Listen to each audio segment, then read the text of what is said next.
Welcome to the Ordinary Doula Podcast with Angie Rozier, hosted by Birth Learning, where we help prepare folks for labor and birth with expertise coming from 20 years of experience in a busy doula practice, helping thousands of people prepare for labor, providing essential knowledge and tools for positive and empowering birth experiences.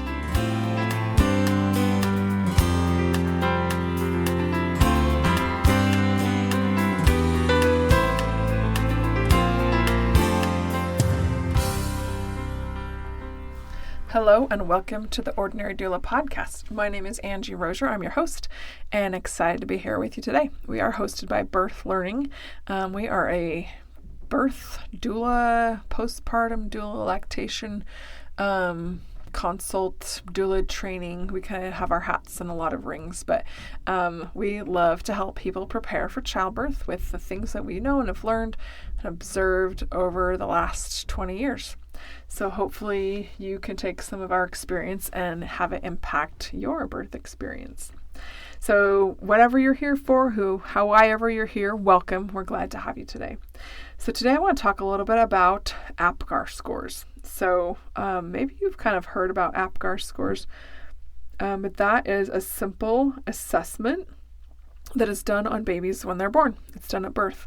I'll tell you a little bit of history about the APGAR score. It was created by a female doctor named Virginia APGAR in 1952. She was at Columbia University, and she created a way to do a quick assessment on how babies were doing after birth. And they came up with what we still use today. It's been modified a little bit over time, but it's the APGAR score, and it assesses 5 different aspects about the baby, about their physiology and their body within the first little tiny bit of life. So those 5 things are activity for the A of APGAR, which is muscle tone. Are they moving? Pulse. Do they have a heart rate? Grimace, or reflexes or irritability, like is their face grimacing? Are they showing us some reflexes? Sometimes you'll get a really quick what we call moray reflex right after birth with the baby's arms, but what's their the grimaces for like their irritability and their body reflexes. The second A in APGAR is for their appearance, and this is often called their color. So babies are often born a bluish purplish color, and they quickly, as they get oxygenated and take breaths, and their heart, a lot of the actual anatomy and physiology of a baby's internal systems will shift right at birth. It's pretty quick, but it doesn't happen all in 1 second, and they will start to oxygenate and they will turn pink.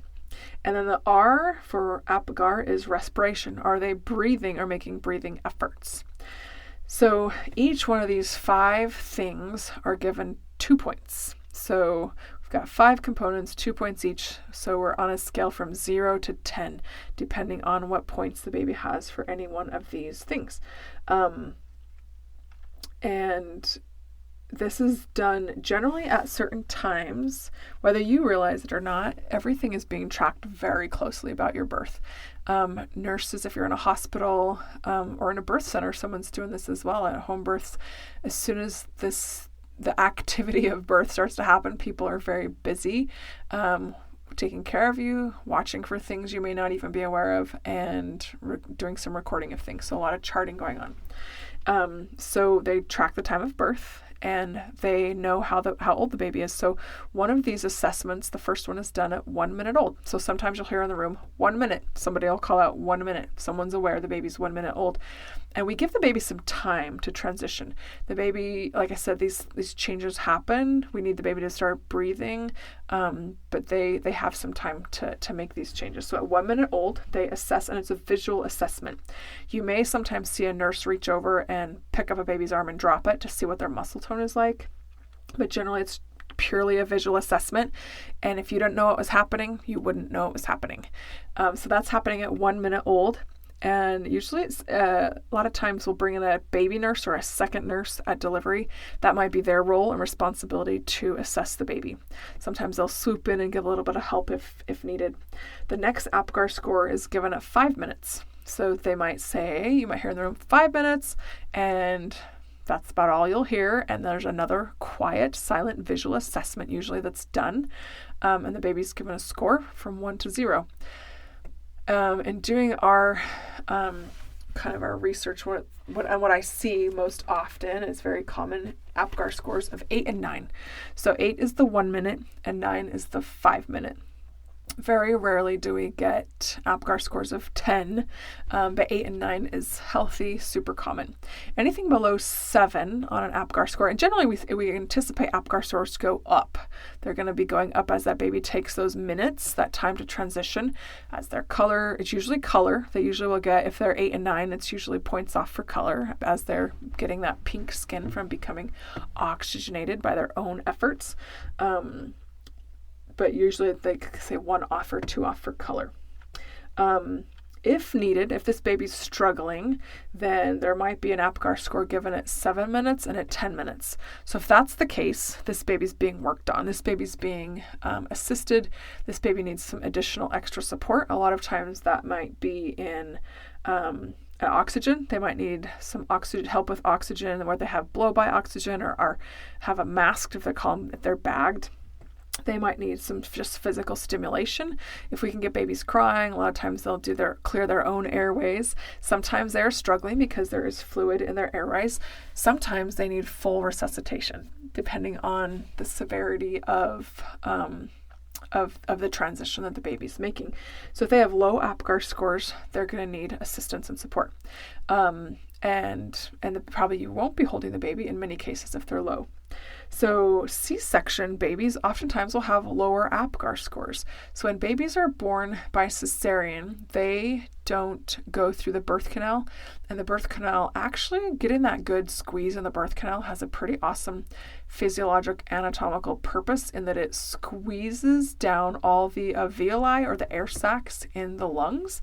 And when the baby emerges at birth, that pressure gradient change that is pretty rapid and immediate helps pop open those lungs. So babies that have not been through the birth canal and are born by cesarean might need a little bit of extra help in opening those sacs, all those individual alveoli in the lungs. Sometimes a little bit of positive oxygen flow or air into those sacs will do that. So we anticipate babies with cesarean deliveries may have slightly lower APGAR scores and need a little bit of help to transition. So in a cesarean, we'll always have a little team there for the baby. It's usually 3 people. One of them is a respiratory therapist to focus on that exact thing. So APGAR scores, you may hear them given in the room. You may want to ask about them. If your baby's APGAR scores are much lower than 7, especially at the 1 minute, you'll definitely know that your baby is needing some assistance. So I have seen APGAR scores of 0. That's terrifying. And it's very alarming looking to everyone. So that baby isn't trying to breathe. It's not breathing. It doesn't have a heart rate. There's no muscle tone. The color's rough. Like the baby could be blue or gray, and that's alarming looking. So we have teams of people who are very well trained. This is why they're there. Usually we don't need their expertise, but in the cases where the baby needs has a lot of challenges and needs a lot of support, that's exactly where our team's in place, and they know exactly what to do to help with that. I have seen babies that need a lot of support. And that, as I look back on the moments of my career that were a little more on the terrifying side, this is a lot of times what they surround is the kind of support that baby might need at birth. Some babies surprise us. They might not show any indications during labor or delivery based on the monitoring that we're doing that they're going to need some help.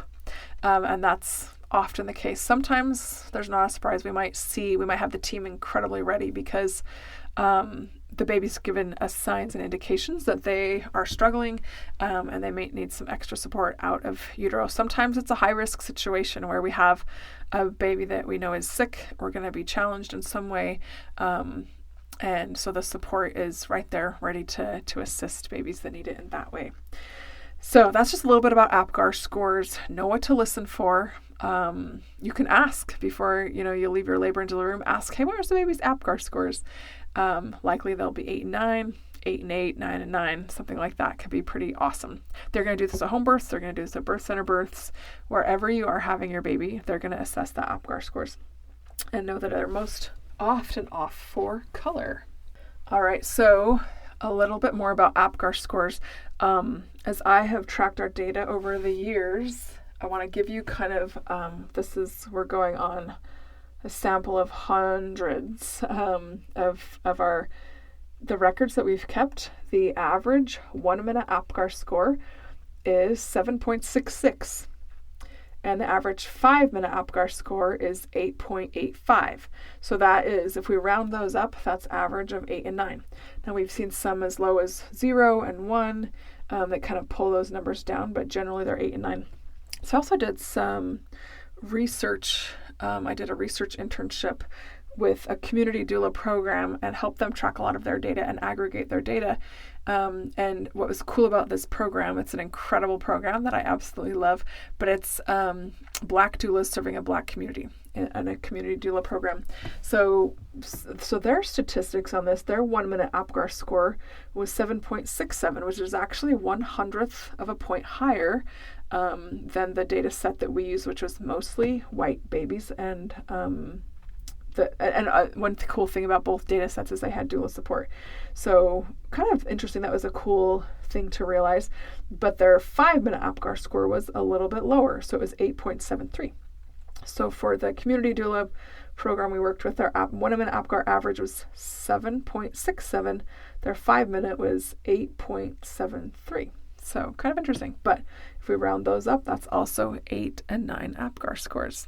So consider what your baby's APGAR score is after the fact. It's kind of an interesting thing to know that what they're looking at, what they're assessing as those babies are doing that amazing transition. If you can imagine what it must be like for them to come from an internal water world where, all their processes are taken care of for them, and then they have to do a transition to breathing on their own, swallowing on their own, using room air, breathing with their lungs. They're now becoming dry lungs. They're using their eyes differently, their ears, their sounds and sights and smells are so much more acute. That's got to be a little bit startling. One really quick thing we'll say about that is that transition happens best on the mom's chest. So when we're doing skin to skin, that's where the baby can most easily make that transition from the inside to the outside. Not all babies have that luxury. If they need some extra help, if they're very premature, but we hope that transition is done right on the mom's chest, where APGAR scores can also be done. So thanks for being here to learn a little bit more about APGAR scores. Again, my name is Angie Rozier, and this is the Ordinary Doula Podcast. I hope you do something that brings you so much joy today. Go out and find that joy, and hopefully it's connected to somebody else. Do something that will lift someone else today. We will see you again next time. Thanks for being here.